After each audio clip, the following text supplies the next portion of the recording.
Biyahe kasama si DJ Lala, aarangkada na.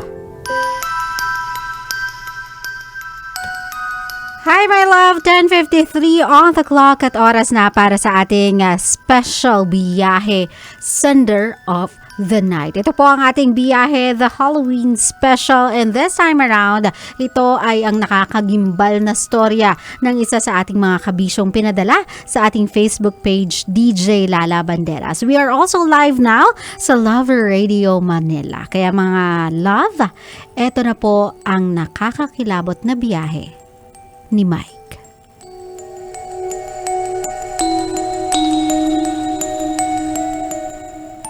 Dear DJ Lala, itago nyo na lang po ko sa pangalang Mike.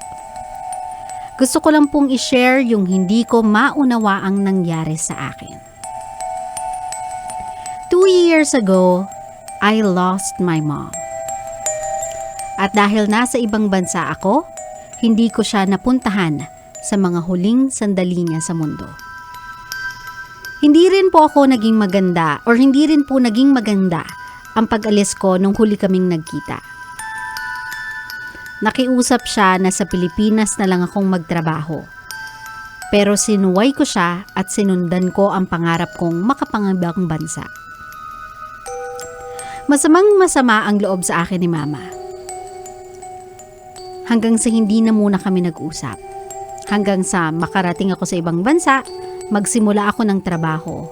Niha-niho, di kami nag-usap ni Mama. Sa 2 taon ko sa ibang bansa, nakatanggap ako ng chat kay Mama.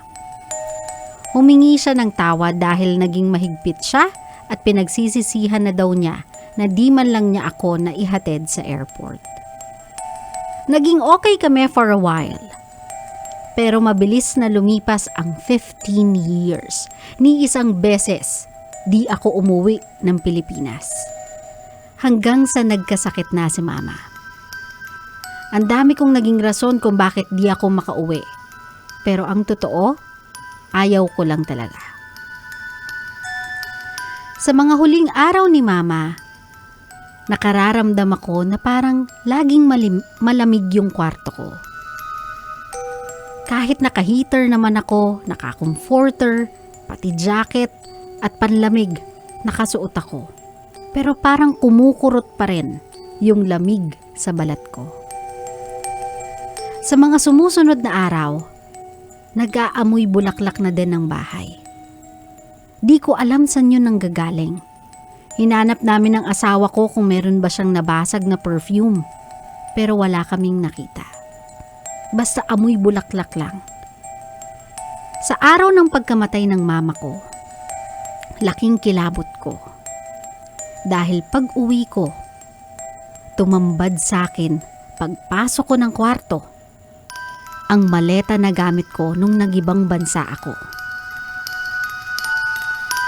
Sa ibabaw nun ay may sulat sa akin si Mama. Nagtanong ako agad sa asawa ko kung siya ba'y naglabas ng maleta. Sabi niya, bigla lang daw pumasok ang anak ko sa kwarto at kinuha yon sa ilalim ng kama. Dali-dali kong kinuha yung anak ko sa kwarto.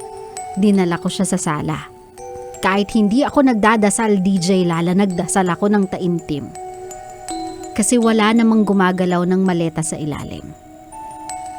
Saka ako nakatanggap ng tawag mula sa Pilipinas. Wala na si Mama. Hanggang ngayon, DJ, teka lang. Kinilabot utak ako. Hanggang ngayon, DJ, di ko pa binubuksan yung sulat ni Mama. Nanginginig ako sa takot, sa iyak,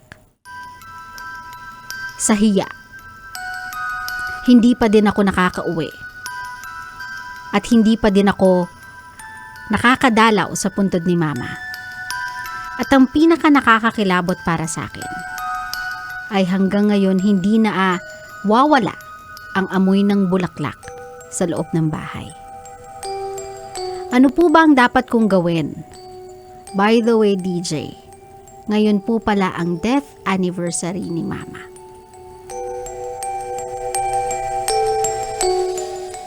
Salamat po sa pagbasa ng aking kwento. And more power to your show. Kung nangingilabot ka, ba't ka nandadamay? Nananahimik yung mga buhay namin dito. Ba't ka nandadamay? Pero ganito, love, no? I am no paranormal expert. Let's put it straight on the table. I am no paranormal expert. And there are a lot of ways you can explain this. Hindi ko din alam ang tumpak na siyensya na makakatulong sa'yo in order to explain or somehow shed light dito sa nangyari sa'yo, my love. Pero, what I do notice though, ang pinaka na-notice ko, bukod dun sa mga paranormal extremities ng sulat mo, my love, is yung regret. That one nangingibabaw from you, my love. That one I know. Meron kang pagsisisi, panghihinayang, guilt feeling. At feeling ko yun yung nangingibabaw sa'yo. Guilt feeling na you weren't able to go home, spend some time with your mother, even though alam mo na nagkaroon na siya ng sakit. Not even go home nung nawala siya sa mundo. Kumbaga, doon nararamdaman ko yung guilt feeling mo, my love. I don't know kung ano yung sinisimbolize ng sulat na yan, kung saan yan nanggaling, kung paano yan lumabas sa bahay ninyo, at kung bakit nag-amoy bulaklak yung bahay ninyo. That one I cannot explain, my love. Pero your guilt is something that I can help you with. Siguro once and for all, my love, I think it's time na basahin mo na yung sulat sa'yo ng mama mo. Do it with your wife. 'Di ba? Isama mo siya doon sa experience. Not because dahil natatakot ka, not because gusto mo nang may kadamay, but because it's something na you haven't done in a very long time. Kasi nabibigatan ka, nabibigatan yung puso mo. So, that's one of the perks and the beauty of having a partner with you. You don't have to do it alone. Basahin mo yung sulat sa'yo ng nanay mo. Maybe, just maybe, kung ano man yung hindi nyo pinagkaintindihan 15 years ago, ma-realize mo ngayon. Matauhan ka ngayon. And then, my love, ngayong medyo open na tayo. Medyo lesser na yung danger ng pandemic worldwide. Nag-o-open na yung lahat ng mga ports, airports, o diba, para sa mga in and out flights. I wish you can find time. Put a closure dyan sa relationship mo ng nanay ninyo. I want you to remember her not as a part of a spooky story. I want you to remember her as she once were sa buhay mo. She is your mother. Ayokong mangibabaw sa'yo yung spooky memories. Ang gusto kong mangibabaw sa'yo, my love, above anything else, ay yung happy memories mo with your mother.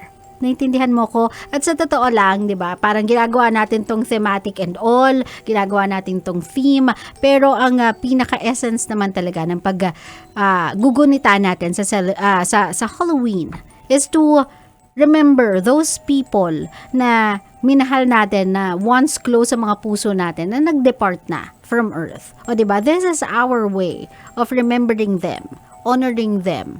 O diba, parang paying our respects to them. So my love, I think for you to be able to move on, I don't know if by doing this, mawawala na yung mga paranormal activities dyan sa bahay ninyo. Pero one thing I know is for sure, you'll have a free heart and you'll unburden yourself with guilt if finally binasa mo yung sulat, you ask for forgiveness, you've said your thanks and appreciation sa lahat ng ginawa niya in your own way, or makadalaw ka sa mismong puntod niya dito sa Pilipinas.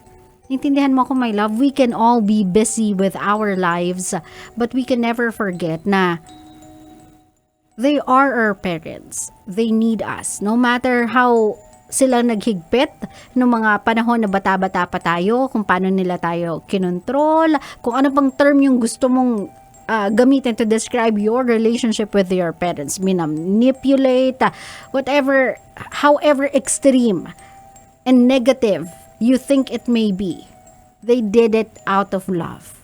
Ginawa nila yon kasi they think it's the best for you. Naintindihan mo ko, my love?